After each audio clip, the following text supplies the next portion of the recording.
Welcome to my kitchen. Today we've got Chef Justin Plank from Terralina Crafted Italian Restaurant in Disney Springs. And welcome, Chef. It's good to see you, or most of you. See you. I want to learn how to make a pizza. What's the secret to a good pizza? The secret is, I would say, the dough and the sauce and fresh ingredients. So we make our pizza dough with just good flour. We use high gluten flour and I love extra gluten. Yeast and hot water, and that produces a little bit of salt as well. That produces the perfect dough for what we do at Terralina. Okay, well, show us how it's done. So I'm starting with a 7-ounce dough ball. And I have a machine that will stretch it, but I'd rather do it by hand to show you. Good, I don't have that machine. There you go. So as you can see, it's very pliable. What you want to do is kind of use your hands. I mean, you can cheat and use a rolling pin, but the volume that we do at the restaurant, this works wonders. You just want to work the corners from the inside out.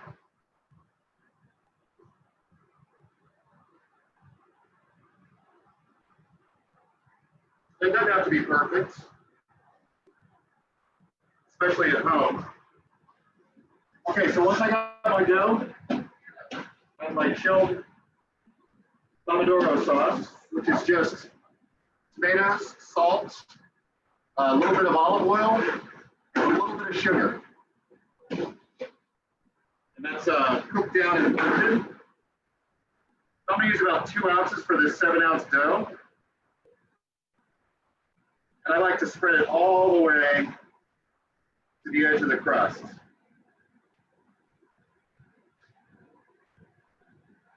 Super simple. It's the greatest thing about a margarita pizza. Just a couple ingredients to make it good. So I have fresh chopped up mozzarella.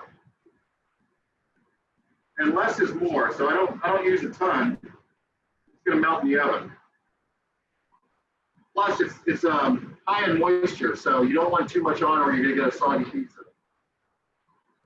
So I do about 1.5 to 2 ounces of fresh mozzarella, and some nice ripe Roma tomatoes, like that, and we're ready to go.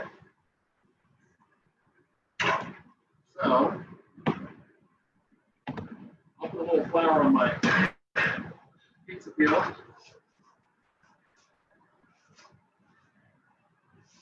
And into the oven it goes. So we're going to finish this one.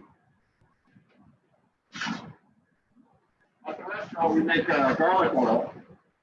So we'll just lightly brush the edges. And then last ingredient, fresh basil. Just torn basil. Beautiful. And that's it. That's our classic margarita pizza. Gorgeous. I'm sure you're here to taste it. You think I can do this? I think you can do this. All right. Well, I'm going to give it a try, and I'll catch back up with you and show you how it turned out. First, let's make the sauce pomodoro. Heat the olive oil in a heavy saucepan, then add chopped garlic and cook until lightly brown. Add the canned tomatoes with the juice and cook on low heat for 10 to 15 minutes to reduce. Season with salt and pepper and add just a touch of sugar. Add basil leaves and puree with a handheld immersion blender, then let simmer for 30 to 45 minutes. If you prefer a chunkier sauce, add the basil after you've pureed the tomatoes. Check the seasoning and adjust as needed. Chill until ready to use on the pizza. For the dough, combine all the flour and salt in a large mixing bowl or mixer with a dough hook. Add yeast and sugar to warm water and stir to combine. Let stand for a few minutes until bubbles begin to form. Add the oil to the yeast mixture and pour into the flour with mixer on low speed. After a couple of minutes, turn the mixer to medium and knead for about 5 minutes until it forms a dough that clings to the hook. The dough should be smooth and elastic. Form into a ball and place in a bowl to rise for 30 minutes to an hour. It should double in size. Cut into 2 or 3 pieces and roll into pizza shapes. Allow to rest a few minutes before adding sauce and toppings.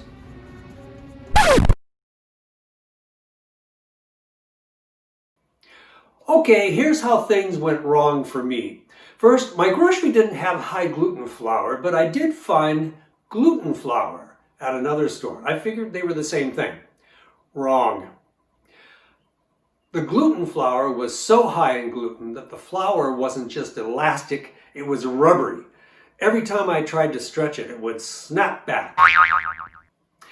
I figured out my error and I ordered high gluten flour through the internet. This time the flour came out beautifully. But the other problem I had was after I dressed my pizza dough with my pomodoro sauce and the other toppings, I couldn't get it to slide easily onto the pizza stone I had heated to over 500 degrees. The toppings slid off and the dough kind of rolled onto the stone. It was a mess. I found the best solution was to use my cast iron skillet, place the flattened dough in it, add my toppings, and put the whole thing into the oven. This worked out well, but because the pan wasn't preheated, it took longer for the crust to start cooking and for the toppings to melt, about 20 minutes. But I was happier with the results. Here's what the chef had to say. Chef, I have a newfound respect for the pizziolas of the world. This is hard. Yeah, It really isn't that easy to make a good pizza. So it takes a little bit. yeah, but let me show you my piece of work. That's something. Can you, just looking at that, can you tell what I did wrong? Maybe too much yeast. I'm not sure. I mean, did you have the water at a good like 120? It was about between 110, 115. Okay. And Uh, it bloomed nicely, just like it was supposed to. Um, this one was better than the first one I did when I didn't know the difference between high gluten flour and gluten flour. Because the first one I used gluten flour, which is not high gluten flour, it's like the highest gluten flour. right. And it was like watching a cartoon or something. I would There stretch was out there the was dough and it would go boing, boing, boing right back.